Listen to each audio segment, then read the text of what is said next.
संभाजी महाराज की अमर रहे अमर रहे अमर रहे अमर रहे। आपल्या सर्वांच्या साक्षीने स्वर्गीय लोकनेते जननेते भारतीय जनता पार्टीच्या सर्वोच्च नेत्यापैकी एक सर्वोच्च नेते स्वर्गीय गोपीनाथ मुंडेजी यांच्या चौकाचं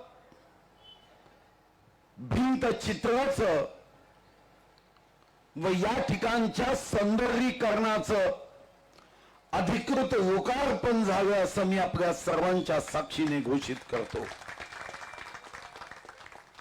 आज वंजारी सेवा समितीच्या मागणीला पूर्णत्वास जाताना जसा आपल्या सर्वांना आनंद होतोय तसा मलाही मनापासून आनंद होतोय। स्वर्गीय गोपीनाथराव मुंडे यांच्या विचाराचा गौरव करत असतानाच आज इथं उपस्थित प्रत्येकाला स्वर्गीय गोपीनाथ मुंडे यांच्या नावाच्या चौकाचं लोकार्पण करताना निश्चितपणे गौरवाचा भाव मनात येत असेल। राजकारणामध्ये सर्वसामान्यांचा आवाज बनून जनतेसाठी संघर्ष करणारे शेतकरी पुत्र ज्यांनी संतांच्या मंडळानुसार जे का रंजले गांजले त्याशी मने जे आपुले या भावनेनी आयुष्याचा कण आणि कण क्षण आणि क्षण गोर गरीब शेतकरी कष्टकरी दीन दुर्बल वंचितासाठी खर्च केला। आज त्या स्वर्गीय गोपीनाथ मुंडे यांच्या भिंत चित्राचं उद्घाटन करताना एका सोनेरी नेत्याच्या भिंत चित्राचं उद्घाटन करताना तुम्ही आम्ही सुद्धा इथून सोनेरी हातानीच परत जाणार आहोत हा माझा विश्वास आहे। खरं तर मला आठवतं की डिसेंबर महिना होता 2023 मध्ये वंजारी सेवा समितीच्या माध्यमातून वंजारी सेवा समितीचं शिष्टमंडळ अनिल काळेंच्या नेतृत्वात आलं। राहुल पवारेंना मी त्या कार्यक्रमाच्या बैठकीसाठी बोलवलं आणि पहिल्यांदा आपण अंदाजपत्रीय रक्कम 8,43,055 रुपये याला 19 डिसेंबर 2023 ला मान्यता दिली आणि त्यानंतर 3 महिन्यांनी कार्यारंभही दिला। आणि पुन्हा यासाठी जेव्हा जेव्हा निधीची उपलब्धता हवी अशी मागणी वंजारी सेवा समितीने केली तेव्हा तेव्हा तो निधी महानगरपालिकेच्या नगरसेवक किंवा प्रशासकाच्या माध्यमातून उपलब्ध व्हावा यासाठी या मंचावरील सर्वच नेत्यांनी आपापल्या परीने प्रयत्न केला।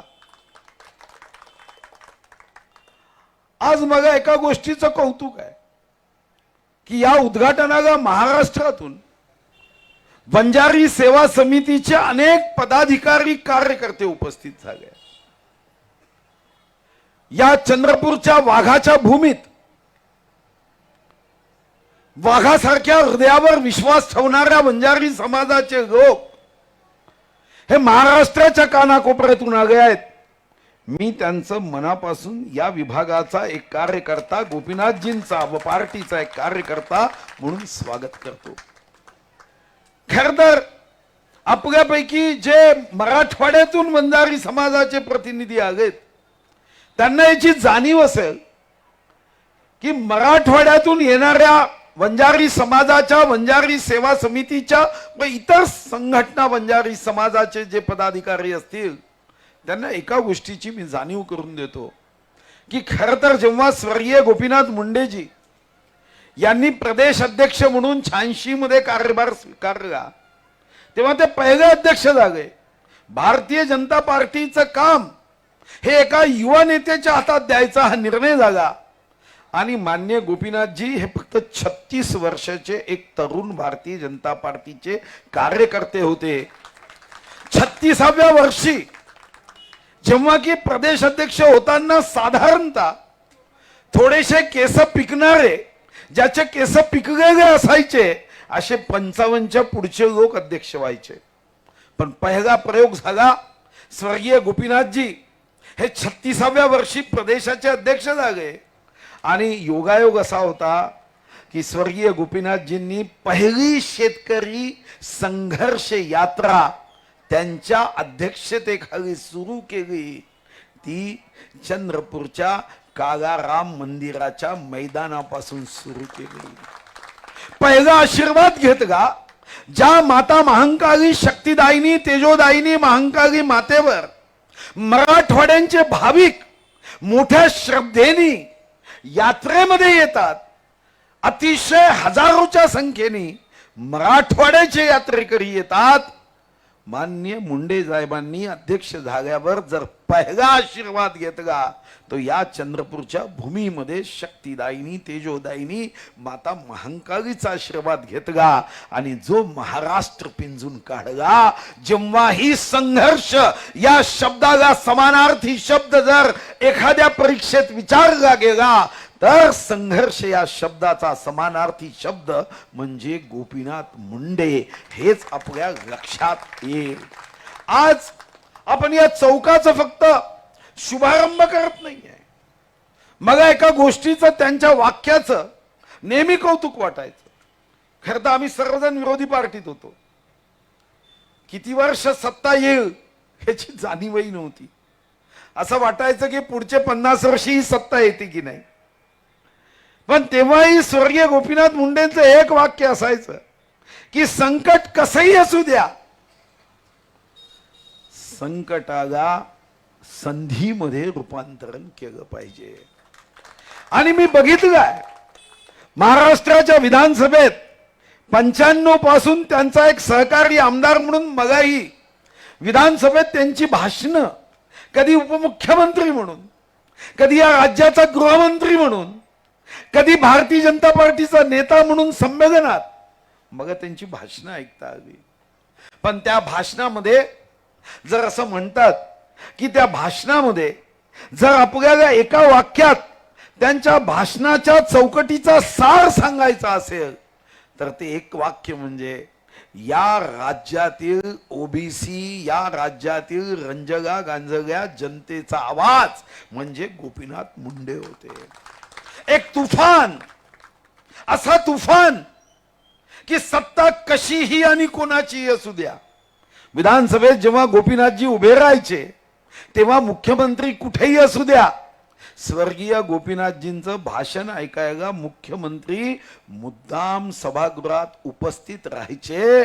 जरी माननीय गोपीनाथजी विरोधी पक्ष नेते होते तरी मुख्यमंत्री महोदयांना याची जाणीव असायची की जर मला राज्य टिकवायचं असेल, मला सत्ता टिकवायची असेल, मला जर राज्यामध्ये जनतेचं हित साधायचं असेल तर कदाचित माझ्या पक्षातले कार्यकर्ते माझ्या समोर सत्य मांडू शकणार नाही. पण हा वाघाचा वाघ, हा गोपीनाथजी शेतकऱ्यांचे योग्य प्रश्न मांडू शकेल आणि मी मग ते प्रश्न सोडवलेत, माझं सरकार पुन्हा टिकू शकेल, हा भाव तेव्हा असायचा. कारण माझ्या आयुष्यात ज्या 2 नेत्यांचं माझ्यावर ऋण आहे त्यापैकी एक नितीन गडकरी व दुसरे गोपीनाथजी. आता तुम्ही म्हणाल की तुमच्यावर काय ऋण आहे. कदाचित तुमच्यापैकी अनेकांना एका गोष्टीची माहिती नाही. खरं तर मी संवेदनशील राजकारणामध्ये कार्यकर्ता म्हणून पुढे आलो. 95 मध्ये जेव्हा मी पहिल्यांदा उभा झालो तेव्हा मला आठवतं की 95 मध्ये उभा झाल्यावर बल्लारशा हे तालुका स्थान नव्हतं. आणि जेव्हा जेव्हा जिथं जिथं जायचो तेव्हा तेव्हा त्या बल्लारशाचे लोक आम्हाला म्हणायचे की एवढं मोठं शहर आहे पण तालुक्याचं ठिकाण नाही. आणि मी भावनेत येऊन शपथ घेतली की मी जर माझ्या कार्यकाळात तालुका करू शकलो नाही तर आयुष्यामध्ये पुन्हा कोणतीही निवडणूक घडणार नाही. शपथ तर घेऊन टाकली पण तालुका काही होतच नव्हता. आणि मग आठवतं की जेव्हा मी मंत्री झालो, मान्य गोपीनाथजींचा फोन आला 1 फरवरी 1999 गा मी मंत्री झालो. बरोबर 30 जानेवारीला रात्री त्यांचा फोन आला. तेव्हा मोबाईल नव्हते. गोपीनाथजी म्हणाले की आता तुला मी मंत्री करतोय. पण मग तेव्हा असं वाटलं माझा पहिला टर्म होता, मंत्री होताय म्हणजे एखाद्या खात्याचा मी राज्यमंत्री होईल. पण त्यांनी मग कॅबिनेट केलं, पण तालुका काही होत नव्हता. मी म्हणतो आता दिवा विस्तांना जसा मोठा होतो तसं हे मंत्रीपद आहे. आणि मग जेव्हा मी गोपीनाथजींकडे जायचो, एक असा नेता होता की रात्री 2-2 वाजता जशी डॉक्टरची ओपीडी सुरू असते तशी मान्य मुंडेजी रात्री 2-2 वाजेपर्यंत लोकांना भेटायचे. आणि एक त्यांच्यातला वैशिष्ट्यपूर्ण गुण होता, आणि तो गुण होता की कोणीही येऊ द्या, कारण सांगायची नाही. कारण अनेकदा एखादा व्यक्ती काम घेऊन येतो, ते काम होईलच अशी शाश्वती देता येत नाही, आणि काम तर काहीही घेऊन येतो. पण मुंडेजी मला म्हणायचे की त्याच्या तोंडावर काम होत नाही असं सांगणं योग्य नाही. तो एका आशेने तुमच्याकडे येतो. तुमच्या तोंडातून काम होत नाही असं म्हणण्याच्या ऐवजी त्याच्यासाठी फोन लावा. मोबाईल नसायचे, पण गोपीनाथजींची ती स्टाईल असायची. स्पीकर फोन असायचा आणि तो फोन असा दूर धरून गोपीनाथजी अशा पद्धतीने समोरच्याला सांगायचे. मला विश्वास आहे की त्याचं काम पुढे झालं नाही झालं, कारण चौकटीत आहे नाही आहे मला माहीत नाही, पण त्याच्या चेहऱ्यावर जो आनंद पाहायचो की माझ्या लक्षात आलं. आणि मी गोपीनाथजीला जेव्हा एकदा म्हणालो की साहेब तुम्ही फोन करता, तुम्हाला तर आत्ता जो माणूस आला त्याचं काम होणार नाही हे तर मला समजतं, हे तर तुम्हाला तर नक्कीच समजत असेल. ते म्हणाले सुधीर हे सांगू शकतो मी की हे काम होणार नाही, पण मी जर आत्ता सांगितलं तर कदाचित त्याला मला टाळतो आहे असा भाव निर्माण होईल. माझ्या कामापासून गोपीनाथजी काम करण्यापासून वंचित ठेवण्याचा प्रयत्न करता हा भाव निर्माण होईल. फोन केल्यावर समोरचा व्यक्ती ज्याला मी फोन केला तो नियम सांगत बसेल, पण तो एक गुण हजारो लोकांच्या चेहऱ्यावर आनंद निर्माण करायचा. जेव्हा माझ्या तालुक्याचा विषय आला तेव्हा कॅबिनेटमध्ये एका मंत्र्यांनी विरोध केला. ते मंत्री म्हणाले की आपण अकोल्याचे 2 जिल्हे केले, आपण नंदुरबार आणि धुळ्याचे 2 भाग केले, गोंदिया भंडाऱ्याचे आपण 2 भाग केले, अकोल्याचा वाशिम केला, धुळ्याचा नंदुरबार केला, भंडाऱ्याचा गोंदिया केला. आपल्याला काय फायदा आहे, कशाला तहसील करायचे. म्हणजे आता गडबड झाली, आता काही आपण राजकारणात निवडणुकीत उभेच राहू शकत नाही, कारण तहसील होतच नाही आहे. पण मला आठवतं की मला मंत्री म्हणून बंगला दिल्यावरही मी बंगल्यात गेलोच नाही. कॅबिनेटमध्ये विषय आला आणि त्या विषयाला एका मंत्र्यांनी आणि बाकीच्यांनी विरोध केला की तालुके करायचेच नाही. गोपीनाथजी गमतीने माझ्याकडे पाहत होते. बैठक संपली, मी बाहेर निघाल्यावर मला आवाज दिला, पाठीवर हात ठेवला, म्हणाले मला माहिती आहे की तू शपथ घेतली आहे की तू जर बगारशा तहसील केली नाही तर निवडणूक घडणार नाही. एका नेत्याचा आपल्या कार्यकर्त्याच्या शब्दाखातीर किती विश्वास असावा त्याचं एक उदाहरण होतं. ते म्हणाले तू चिंता करू नको, 13 मेला होणाऱ्या 1999च्या कॅबिनेटमध्ये मी तो विषय मंजूर करून दे. आणि 13 मे 1999ला बगारशा तहसील लागली.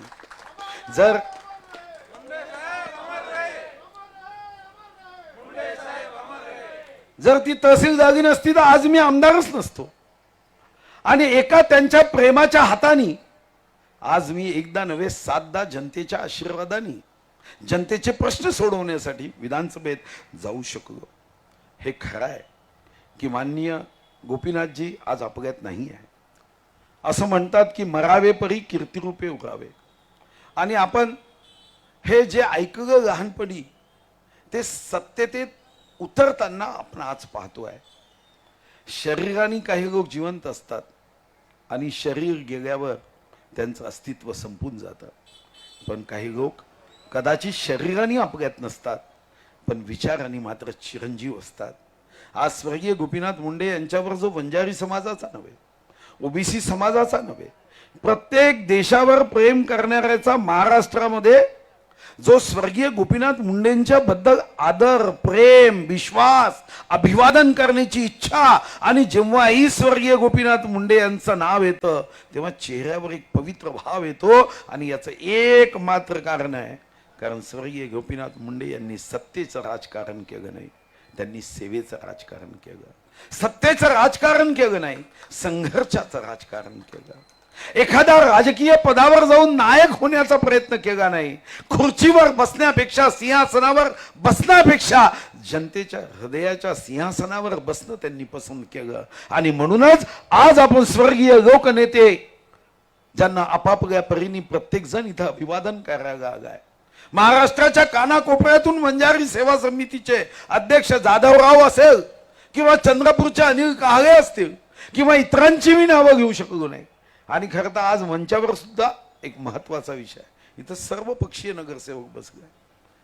आता मी जेव्हा इथं पाहिलो तेव्हा सर्व पक्षीय नेते, सर्व पक्षीय नगरसेवक बसले. हीच स्वर्गीय लोकनेते गोपीनाथ मुंडे यांच्या कर्तृत्वाचं हे खरं रूप आहे, आणि हेच त्यांचं अभिवादन आहे. माझा विश्वास आहे की असा नेता जेव्हा भाषणाला उभे राहायचे तेव्हा लोक नेत्याचं भाषण कानाने ऐकतात, पण मी बघितलं की गोपीनाथजींचं भाषण हे जनता हृदयाने ऐकायची.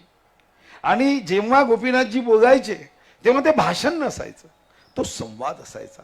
तो संवाद शेतकऱ्यांशी असायचा, तो संवाद लोडशेडिंगच्या विषयावर असायचा, तो संवाद ओबीसी समाजासोबत असायचा. आणि जेव्हाही गोपीनाथजींना जर आपण तेव्हाही विचारलं तर राष्ट्र प्रथम, मग पार्टी, मग मी, या भावनेनीच त्यांनी आपलं आयुष्य समर्पित भावनेने दिलं. आणि असा जी for Gopinathji, M for Munde, हा एम फॉर महाराष्ट्राशी अशी नातं जोडून गेला की लक्षावधी लोक आजही इतक्या वर्षानंतर जेव्हा स्वर्गीय गोपीनाथ मुंडेंची आठवण येते तेव्हा डोळ्यात पाणी येते. एखादा पोलीस PSI भेटतो, सांगतो की माझ्या जीवनात गोपीनाथजींच्या कारणाने आज मी PSI झालो.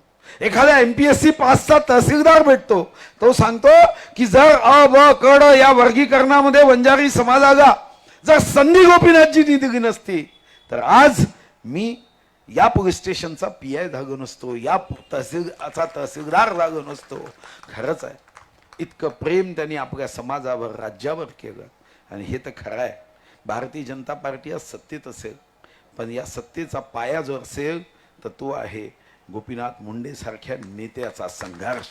आणि या संघर्षातूनच आज आपण बघतोय की महाराष्ट्रात जी भारतीय जनता पार्टीची सत्ता असेल, जे कोणी आमदार, खासदार, मंत्री असेल, त्याचा खरा आधार हा सोन्याचा विचार देणारे स्वर्गीय गोपीनाथ मुंडे होते.